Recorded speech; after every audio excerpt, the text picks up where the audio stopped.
This is a review for Midsummer House in Cambridge. It's a 2-star Michelin restaurant, so you expect, big things of it. And I wasn't disappointed on the whole. There were a couple of very tiny issues that I'll mention as we go on. But really, it was a lovely, lovely meal. But then again, for £150 a head, which is what it worked out to be for lunch, you would expect it to be very good.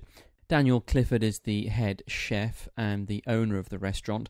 The restaurant's a little way from the centre of Cambridge, only a short walk along the river. It's situated right by the river in a lovely house. I'm not sure whether it's an old Victorian or a Georgian house, but a very unassuming and tastefully decorated house. The interior of the restaurant is slightly bland, but not in the least bit offensive. The service is very good, and the food was excellent. The menu then, for £90, you get the tasting menu, which is what I had. You start with the velouté of haddock, poached quail egg. You then have celery, goat's cheese, and horseradish. That was a very tasty dish, and the horseradish seemed a strange combination, but went very, very well.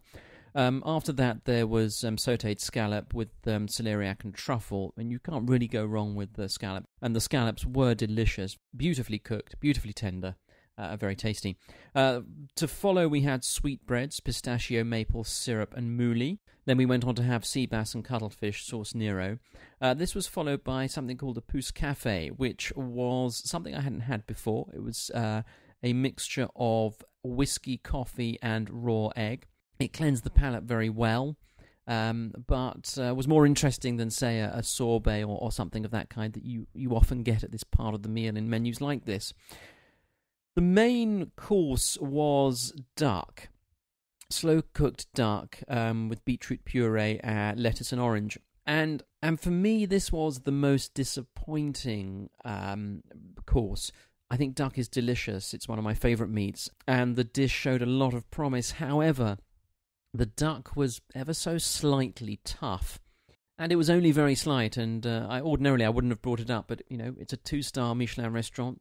We were paying £150 a head, so you do expect perfection, and this duck was just short of that because it was tough. So that was a bit of a shame. It was a lovely dish, but it was spoilt by the tough duck.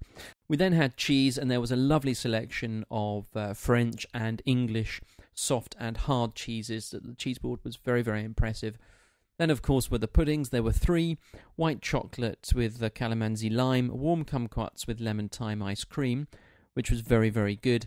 And my favourite was the chocolate cremo with the amaretto cream and crispy feuilletine. The service was very attentive without being supercilious. We were well looked after, but not pestered. After the meal, we went up to the bar where there's a terrace area, which is very nicely laid out by the river, and we had tea and coffee and some delicious homemade chocolates. Overall, it was a lovely, lovely meal. You would expect it to be lovely for the price, but it didn't disappoint. I would thoroughly recommend it. The meal I had at Midsummer House was as good as meals, for example, at Raymond Blanc's Manoir or Joel Robuchon's L'Atelier in London. And it's nice to see a restaurant of this calibre serving great food in this part of the world, because there aren't many. At the start of this, I said there were 2 little niggles. I've mentioned one, which was the duck.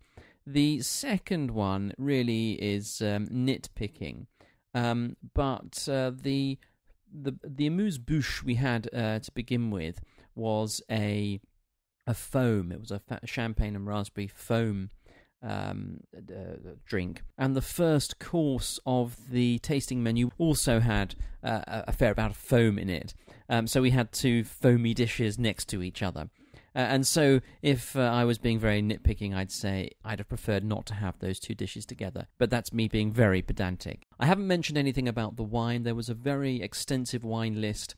Unfortunately, I was driving, so I had to drink wine by the glass, but even that didn't limit the choice too much because they had plenty of wines on offer by the glass. So overall, a wonderful meal, and I'd thoroughly recommend it.